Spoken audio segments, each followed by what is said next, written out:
웨스트민스터 소교리문답 107문항 42강 79에서 81문답 10계명 탐욕과 자조.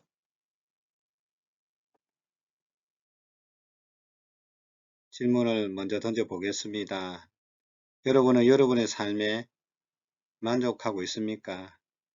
아니면 좀 더 가지고 싶은 것은 없습니까?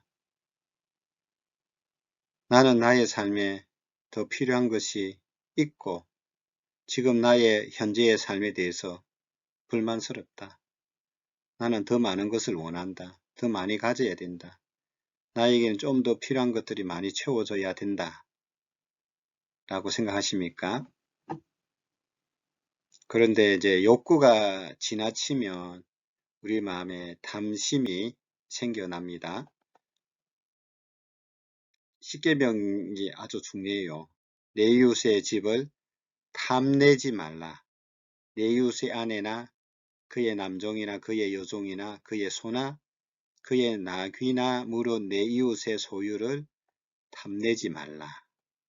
십계명은 마음을 다루는 율법입니다. 마지막 계명은 탐심에 대한 내용을 다루고 있습니다. 마음의 죄죠.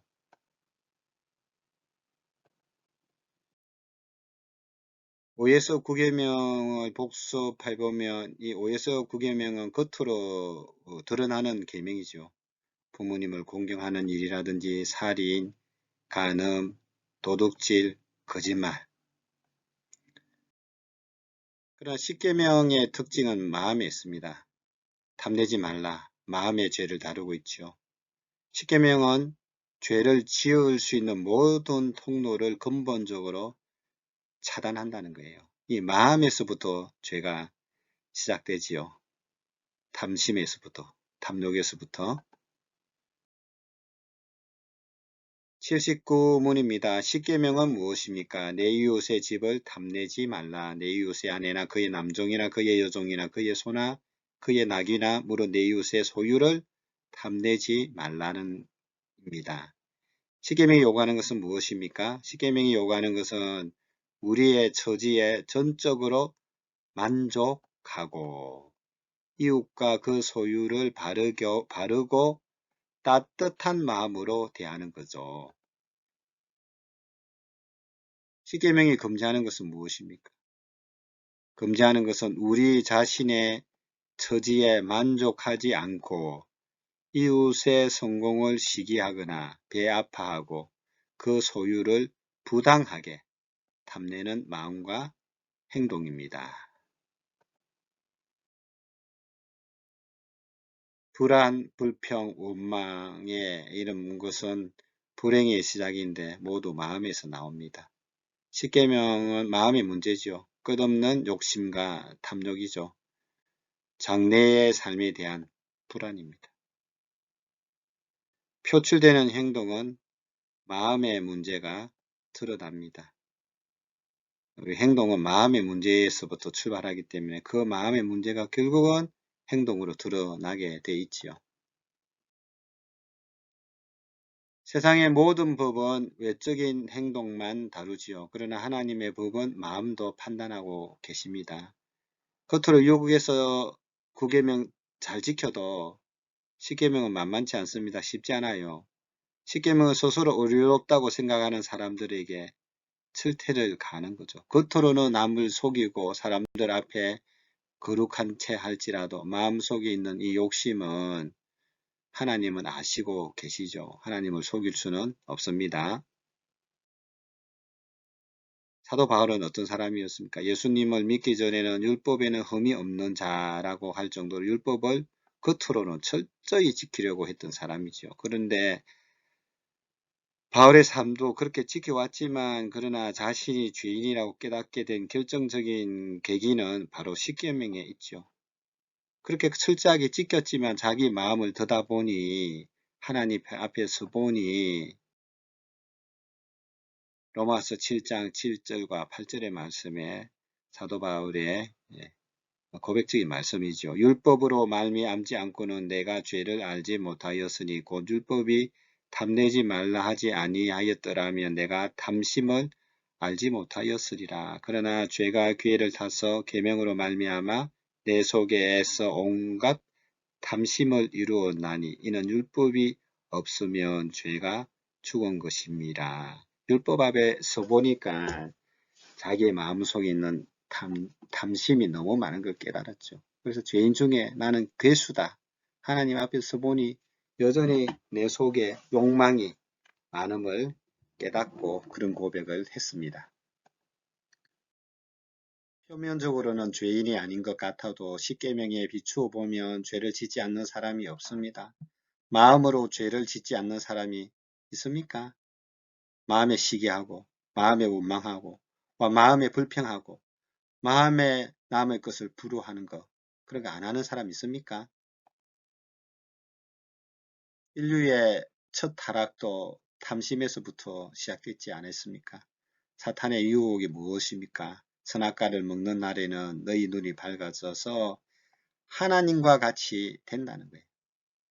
마음에 그런 자기가 품어야 할 것 이상의 마음, 탐심을 품으니 그러고 난 뒤 선악과를 본저 먹음직하고 보암직하고 탐스러울까지 했다는 거죠. 탐욕의 정의가 무엇입니까? 탐심이란 무엇일까요? 욕구는 누구나 다 있는 거 아닙니까? 사람의 욕구 자체가 탐심은 아니지요. 이 탐심이라는 것은 비정상적인 욕심이에요. 하나님이 금하신 것을 추구하는 욕망, 필요한 이상의 것을 더 많이 요구하는 것이죠. 하나님이 금하신 것, 필요 이상. 탐욕, 하나님이 정해 놓은 범위를 벗어나서 욕구를 추구하는 것이요. 탐욕은 금지된 것을 소망하는 것입니다. 탐심은 다른 사람의 소유를 불법적으로 내 것으로 삼고자 하는 마음이죠. 죄의 뿌리인 탐욕. 탐욕은 모든 죄의 뿌리지요. 살인, 간음, 도둑질, 거짓말 모두가 탐심에서 시작됩니다. 탐욕이 낳은 자식이 바로 거짓말이고 도둑질이고 간음이고 살인입니다.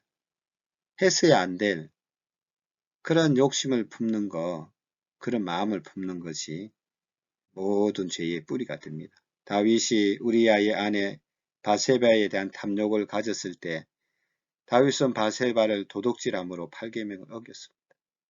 바세바와 간음함으로 7계명을 어겼죠. 바세바의 남편 우리아를 죽임으로 6계명을 범했습니다. 죄는 행동 이전에 마음에서부터 시작됩니다. 탐심이 모든 죄의 뿌리이죠. 탐심을 품으면 죄의 여러 가지 행동으로 열매를 맺게 됩니다. 탐욕에는 여러 종류가 있지만 대표적으로 물욕, 명예욕, 권력욕이죠. 성욕을 들 수가 있습니다. 대개 이 세 가지 욕심만 부리지 않아도 도덕적으로 존경을 받습니다.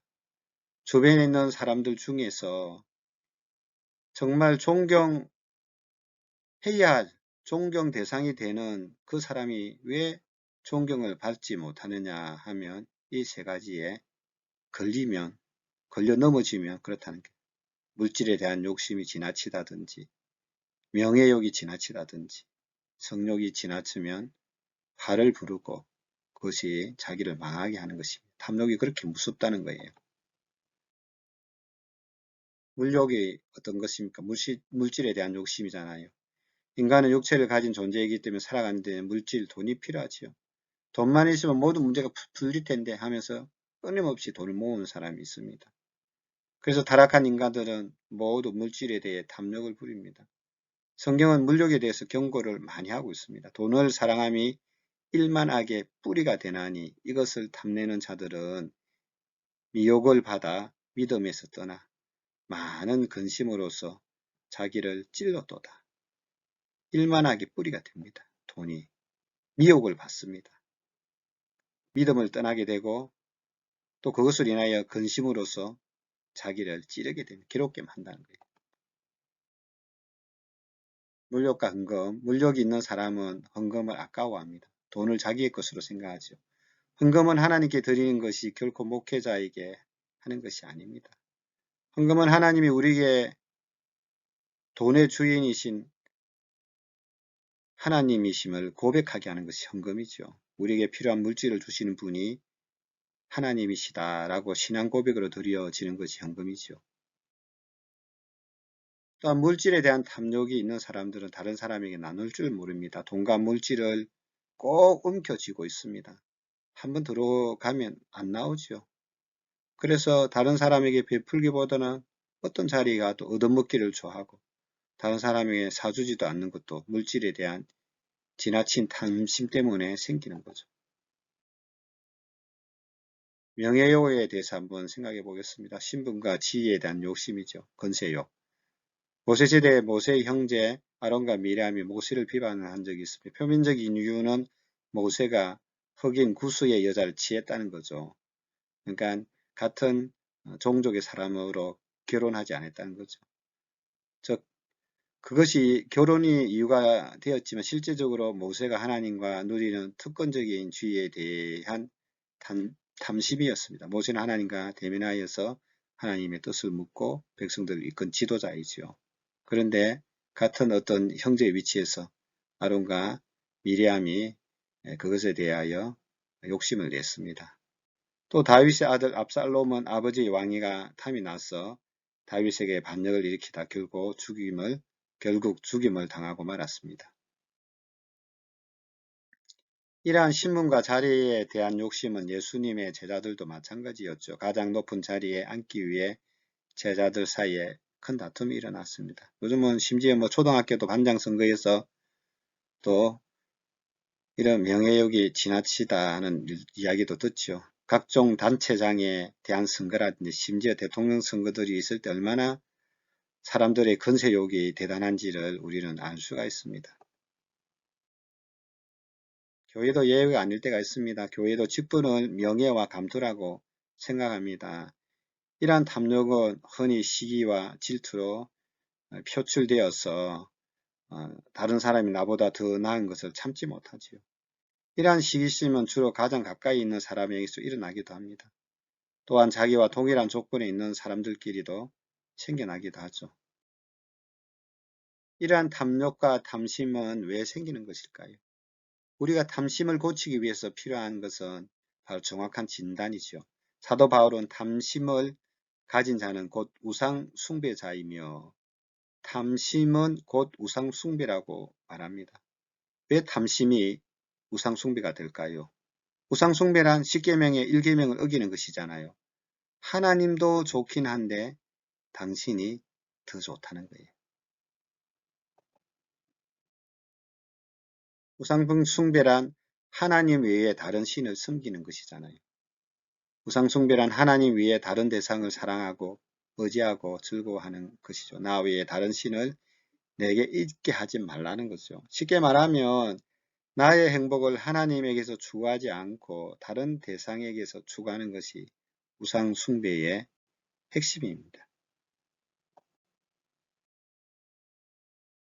나의 우상 숭배는 무엇입니까? 골로새서 3장 5절 그러므로 땅에 있는 지체를 죽이라 곧 음란과 부정과 사욕과 악한 정욕과 탐심이니 탐심은 우상 숭배니라. 저는 예배보다 여행을 더 좋아합니다. 성경보다는요 소설이 재미있고요. 게임 시간이 더 즐거워요. 하나님에 대한 지식보다는요 세상 지식, 세상 성적 올리는 것이 더 재미있고 유익하고 좋다고 생각합니다. 과연 바른 생각일까요? 내가 더 좋아하는 것이 무엇입니까? 하나님보다 더 좋아하는 것. 하나님이 기뻐하시는 것보다 더 좋아하는 나의 기쁨은 무엇일까요? 우리의 행복은 하나님 자신입니다. 하나님을 알고 하나님을 사랑하고 하나님을 기뻐하는 것이 우리의 참된 행복이죠. 하나님의 뜻을 다루고 하나님 뜻에 순종하는 것이 행복입니다. 우리가 우리의 우성을 부리지 못하는 것은 자족하는 마음이 없기 때문입니다. 그러면 자족하는 마음은 어떻게 생길까요? 탐욕에 대한 치료책이죠. 우리는 어떻게 하면 탐욕의 죄에서부터 벗어날 수 있을까요? 탐욕의 원인이 우상 숭배이므로 탐욕을 없애려면 우상을 버려야 되겠죠. 돈 우상을 어떻게 버릴 수 있습니까? 돈을 너무 좋아하는 사람, 돈을 모으기를 좋아하는 사람, 돈에 예? 돈이 통장의 숫자에서 높아지면 그것 때문에 행복을 느낀 사람, 그런 우상을 어떻게 버릴 수가 있을까요? 자족하는 마음이죠. 자족하는 마음은 첫째, 하나님을 깊이 아는 데서 나옵니다. 하나님께는 모자람이라든지 결핍이 없지요. 하나님 이 세상의 창조주이실 뿐 아니라 이 세상의 모든 필요를 공급하시는 분입니다. 그러면 하나님과 바른 관계를 맺은 사람은 세상의 모든 것을 얻은 사람이죠. 하나님 한 분만 소유하면 세상을 모두 소유한 것과 마찬가지죠. 하나님을 깊이 묵상하십시오. 두 번째는 자족하는 마음은 하나님의 섭리를 신뢰하는 데서 옵니다. 자족하는 마음. 하나님을 사랑하는 모든 자에게는 모든 것이 합력하여 선을 이룬다는 사도 바울의 고백처럼 하나님의 선하심에 대한 확신이 있을 때 가능합니다. 고난도 결국 하나님의 전체적인 안목에서 볼 때 나에게 유익한 일이죠. 고난이라는 소품도, 괴로움이라는 소품도, 외로움이라는 소품도, 고난이란 결국 하나님께서 나를 다듬으시고 내 마음을 성숙시키시고 자족토록 하는 하나님의 섭리의 도구로 사용할 때가 있습니다. 우리가 다 이해할 수 없고 받아들이기도 쉽지 않는 일도 있지요. 그런 고난이 당장 좋아 보이지는 않습니다. 그러나 그것이 유익이 된다는 거예요. 자족하는 마음은 우리의 고난조차도 우리를 유익하게 하시려는 하나님의 섭리 안에 있다는 것을 확신할 때 생깁니다. 하나님, 왜 이런 고난 주셨습니까? 참 그래도 이 정도도 저는 만족합니다. 구약의 대표적인 인물이 아굴이잖아요. 잠언 30장 8절에서 9절 나를 가난하게도 마옵시고 부하게도 마옵시고 오직 필요한 양식으로 나를 먹이시옵소서. 혹 내가 배불러서 하나님을 모른다. 여호와가 누구냐 할까 하오며 혹 내가 가난하여 도둑질하고 내 하나님의 이름을 욕되게 할까 두려워함이니이다.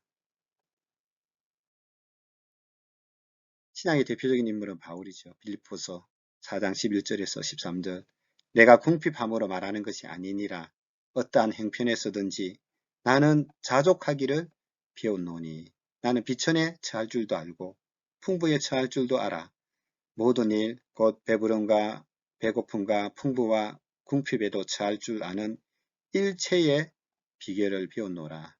내게 능력 주시는 자 안에서 내가 모든 것을 할 수 있느니라. 자족의 비결을 배운 사람은요. 어떤 형편에서도 하나님의 일을 감당할 수가 있는 거죠.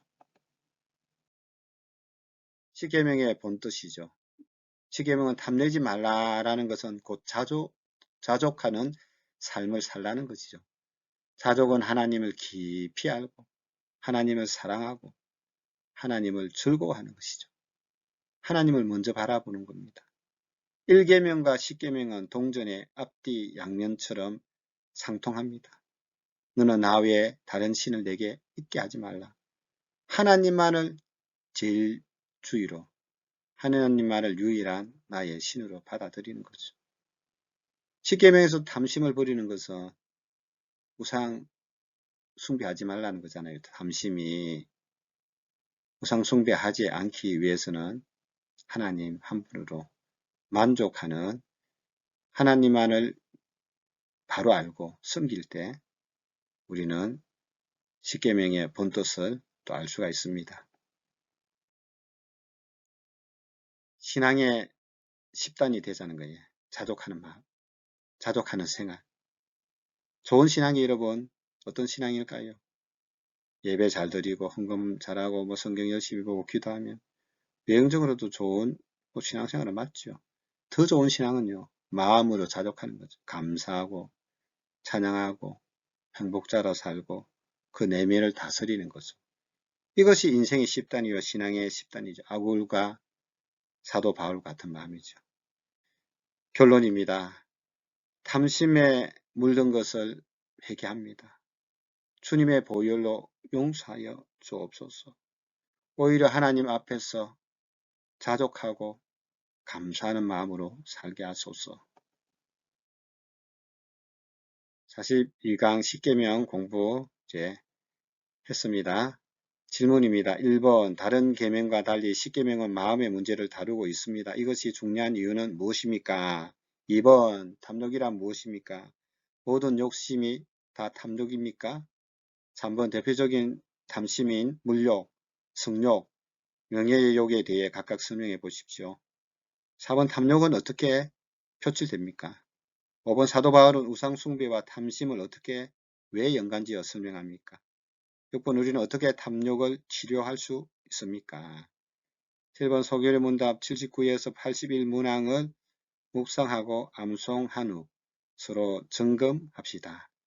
10계명은 우리의 마음의 문제를 다루고 있습니다. 탐심, 탐욕을 어떻게 다스릴 것인가 라는 중요한 내용을 다루고 있습니다. 자족함으로, 하나님 앞에 감사함으로, 하나님 앞에 삶으로, 하나님의 섭리를 믿음으로 우리의 주어진 모든 상황을 하나님의 관점으로 보는 그런 신앙의 힘이 필요하죠. 그렇게 될 때 우리는 비로소 10계명의 아름다운 계명을 마음으로부터 또 우리 하나님 앞에서 우리 사람들 관계 속에서 지켜갈 줄로 확신합니다. 10계명은 우리가 머리로 아는 내용이 아닙니다. 우리 삶으로 살아가고 삶으로 드러내고 행할 때 드러나는 하나님 사랑, 이웃 사랑의 아름다운 행동의 삶의 모습입니다. 그런 은혜가 충만하시기를 예수님의 이름으로 축복합니다.